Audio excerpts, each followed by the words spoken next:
हमने जो है लगभग सभी तरह की एक्सीडेंट कॉजेशन थ्योरीज देख ली हैं, लेकिन फिर भी कुछ एक्सीडेंट्स के साथ में कुछ अदर ऑपरेशनल प्रॉब्लम्स हैं, मतलब जो जिम्मेदार है एक्सीडेंट्स के लिए। तो हम इसको देखते हैं। Other causes of operational problems are also the root causes of accidents. कुछ और ऑपरेशनल प्रॉब्लम्स भी वजह हैं एक्सीडेंट होने की, और ये रिफ्लेक्ट होती है मैनेजमेंट सिस्टम की वीकनेस के फॉर्म में।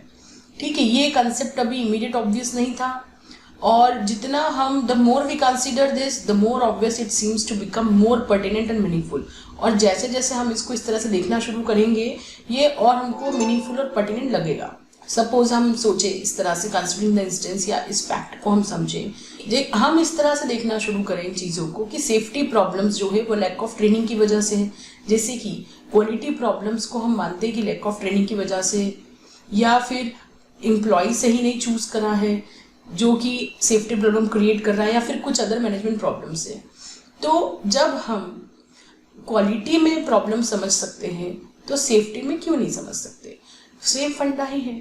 Fundamental root cause of accident जो है वो ही है अदर मैनेजमेंट और ऑपरेशनल प्रॉब्लम जैसा ही फंडामेंटल रूट कॉज है। जैसे क्वालिटी में हम उसका इन्वेस्टिगेशन करते हैं, वैसे ही सेफ्टी में भी करना चाहिए। Though there is nothing new in this thought, but however, H.W. Handrich ने इसको थोड़ा अलग वे में समझाया है। कैसे?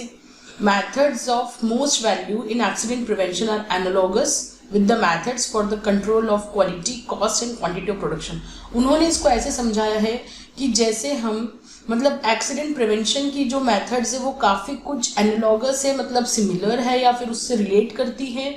जैसे हम क्वालिटी की प्रॉब्लम, कॉस्ट की, क्वांटिटी ऑफ प्रोडक्शन की प्रॉब्लम्स के की जिसको हम जिस तरह से सॉल्व करते हैं, उसी परिप्रेक्ष्य में उसी तरह से आप एक्सीडेंट प्रिवेंशन की प्रॉब्लम्स को भी आप सॉल्व कर सकते हैं।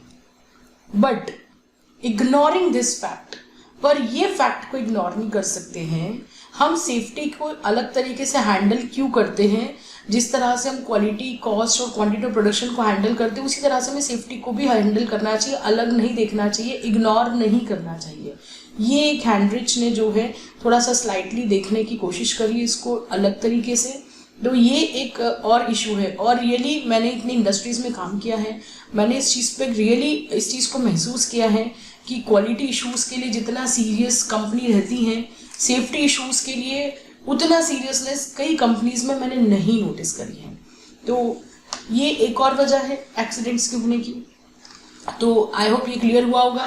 हम जल्दी ही मिलते हैं नेक्स्ट वीडियो के साथ। तब तक के लिए धन्यवाद। Thank you.